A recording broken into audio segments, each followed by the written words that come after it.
बिस्मिल्लाहिर्रहमानिर्रहीम। अस्सलाम वालेकुम। आज हम लोग बनाने लगे हैं डोनट्स। इनको घर पर बनाना बहुत ही आसान, बहुत ही नर्म ये बनते हैं और इनको डेकोरेट भी बहुत आसानी के साथ किया जा सकता है। सादे डोनट और ये डेकोरेटिव डोनट्स कैसे बनते हैं, इसका तरीका आज हम आपको सिखाएंगे। तो सबसे पहले हम लोग लेंगे मैदा। ये मैदा है, मैंने तकरीबन 2 से ढाई कप मैदा लिया है और क्वांटिटी वाइज ये तकरीबन 350 ग्राम बनता है। तो इस मैदे को मैंने अच्छी तरह से छान के रख लिया था ताकि इसमें से एयर रिलीज़ हो जाए और गुठलियाँ ना बने।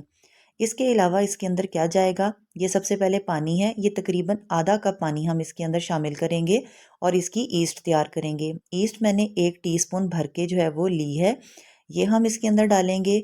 इसके अलावा इसके अंदर जो चीज़ें जाएंगी वो है तकरीबन थोड़ा सा इसके अंदर नमक जाएगा 2 चुटकी और आधा कप इसके अंदर चीनी हम लोग शामिल करेंगे। और ऑयल जो है वो मैंने तकरीबन इसके अंदर तीसरा हिस्सा, यानी कि 1 कप का तीसरा हिस्सा जो ऑयल का है वो मैंने ले लिया है। आधा कप मैंने आपको बताया था कि मैंने पिसी हुई चीनी जो है वो ली है, तो आधा कप ही मैं मिल्क का पाउडर भी लूँगी, जो आप आम एवरीडे या नीडो वगैरह का यूज़ इसके अंदर कर सकते हैं। तो चीनी और जो हमारा सूखा दूध है, इसकी क्वांटिटी हम लोग तकरीबन जो है वो एक बराबर ही जो है वो रखेंगे। इसके अंदर 2 जर्दियाँ भी शामिल की जा सकती हैं और अगर आप चाहें तो आप एक पूरा अंडा भी शामिल कर दें। अगर आप पूरा अंडा शामिल करेंगे तो फिर 2 जर्दियाँ ज़रूरत नहीं है शामिल करने की। तो ये नमक जो मैंने आपको बता दिया है कि तकरीबन 2 चुटकी ही आपको इसके अंदर डालने की ज़रूरत पड़ेगी। तो सबसे पहले हम लोग इसकी ईस्ट तैयार करने का तरीका समझते हैं। एक जग में मैंने पानी जो है वो शामिल करना है। ये नीम गर्म पानी मैंने लिया था, यानी नीम गर्म से भी थोड़ा ज़्यादा गर्म जो है वो पानी हमें ज़रूरत पड़ेगी। तो ये मैं तकरीबन आधा कप पानी जो है वो इस जग में डालने लगी हूँ। और ईस्ट को फूलने के लिए मिठास जो है वो अपना बहुत बड़ा किरदार अदा करती है, वो भी हम इसके अंदर डालेंगे, लेकिन पहले ईस्ट शामिल कर लेते हैं। 1 चाय का चम्मच भर के मैंने इसके अंदर ईस्ट जो है वो इंस्टेंट ईस्ट जो है वो शामिल कर दी है। और ये जो चीनी आप देख रहे हैं जो हमने ली थी आधा कप, ये सारी की सारी पिसी हुई चीनी भी हम इसके अंदर शामिल कर देंगे। अब ईस्ट को हम लोग फूलने के लिए कुछ देर के लिए मिक्स करके छोड़ देंगे, तकरीबन 10 से 15 मिनट काफ़ी रहेंगे इसको फूलने के लिए। ने 15 मिनट गुजर चुके हैं, अब हम आटा गूंद लेते हैं। तो मैदा जो हम लोगों ने तकरीबन 350 ग्राम लिया था, उसके अंदर जो मैंने 2 चुटकी आपको नमक बताया था वो मैंने इसके अंदर शामिल कर दिया है। आधा कप सूखा दूध भी मैंने आपको बताया था, वो भी मैंने इसके अंदर शामिल कर दिया है। बाकी इसके अंदर और एक अंडा जो था वो भी मैंने बीट करके रख लिया था, उसको भी मैंने इसके अंदर शामिल कर दिया है। और इनको हम अच्छी तरह से जो है ना वो मिक्स कर लेंगे। फिर आ गई ऑयल की बारी। ये तकरीबन तीसरे से चौथा हिस्सा जो है वो कप का ऑयल था जो मैंने इसके अंदर वो भी शामिल कर दिया है। ऑयल इसके अंदर बहुत कम जो है वो आटे के गूंदने के दरमियान में बहुत कम यूज़ होता है। अब हम इसको गूंदना शुरू करेंगे तो आप देखिएगा कि ये मेरे हाथ में मुट्ठियों की तरह जो है वो आटा बंद होना शुरू हो जाएगा, और जब ये इस तरह से आटा होना शुरू हो जाए तो इसका मतलब है कि आपकी डो बिल्कुल सही तैयार होने जा रही है। अब जो हम लोगों ने ईस्ट को फूलने के लिए रखा था, उसके हम लोगों ने लिक्विड को पकड़ना है और थोड़ा थोड़ा करके हमने इसके अंदर डालते रहना है। और आप देखिएगा कि ये आपके हाथों के साथ ना चिपकने लग जाएगी, लेकिन ये कोई टेंशन की बात नहीं है, बल्कि यही इसका एक तरीका होता है कि ये हाथों को जब चिपकती है तो इसका मतलब है ये ठीक है। अब आपने इसको शेल्फ के ऊपर जो है वो रख लेना है और ज़ोर ज़ोर से पटकना है। जब आप इसको पटकेंगे तो ऑटोमेटिकली ये स्मूथ होना शुरू हो जाएगी। इसका स्मूथ करना ही असल इसका काम है कि आपने इसको किस हद तक स्मूथ करना है। ये देखें कितनी जो है वो पहले लग रही थी कि रफ सी है, लेकिन अब वो स्मूथ हो गई है। इसके बाद आपने इसको रगड़ना शुरू करना है, यानी एक तरह से आप इसको रगड़ेंगे और दूसरी साइड से आप इसको लपेटते जाएंगे। ऐसा आप लोगों ने तकरीबन 5 से 10 मिनट तक मुसलसल ऐसा करना है, तो इससे बहुत ही अच्छी डो तैयार हो जाएगी। डो को मैंने एक बाउल में डाल दिया है और प्लेट मैंने उल्टी इसके ऊपर इसलिए रखनी है कि इसने राइज हो जाना है। एक गर्म कपड़े के अंदर मैंने इसको लपेट कर किसी भी घर में गर्म जगह जैसे अवन वगैरह होता है उसके अंदर आप इसको तकरीबन 1 घंटे के लिए छोड़ देंगे। 1 घंटे के बाद जब मैंने उसको निकाला तो आप देखें कि वो मेरी जो डो है वो कितनी ज़्यादा जो है वो फूल गई है। इसको दोबारा से मैंने रोल कर लेना है और स्मूथ कर लेना है। स्मूथ करने के बाद मैंने इसको अब डोनट की शक्ल में लाना है। आपके सामने जो मैंने छोटे-छोटे पेड़े बनाए हुए हैं, ये मैंने इसी डो में से बनाए हैं, क्योंकि डोनट बनाने के 2 तरीके हैं। एक तो रोटी बेलना और दूसरा खाली सादे ही आप हाथ की मदद से जो है वो छोटे-छोटे पेड़ों को फैलाएँ और किसी भी ढकने की मदद से इसके अंदर सुराख कर लें।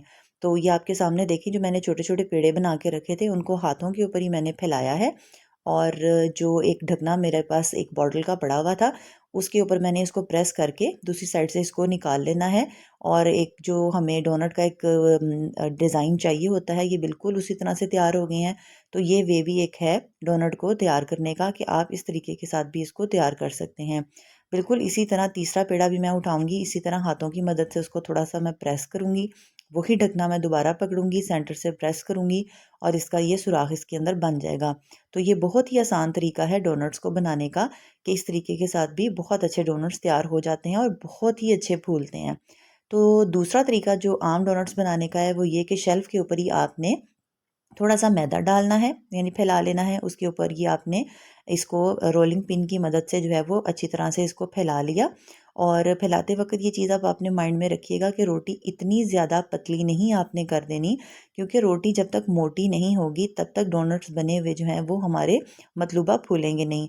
तो आप ये देखें, ये जो रोटी मैंने फैलाई हुई थी, उसमें से मैंने सिर्फ़ 4 ही डोनट्स जो है वो निकाले हैं। पहले मैंने एक कप की मदद से इसका बड़े साइज़ का जो है वो डिज़ाइन काट लिया। फिर मैंने उसी एक बोतल के ढकने की मदद से इसके सेंटर में से जो है वो छोटे टुकड़े जो है वो इसके निकाल लिए।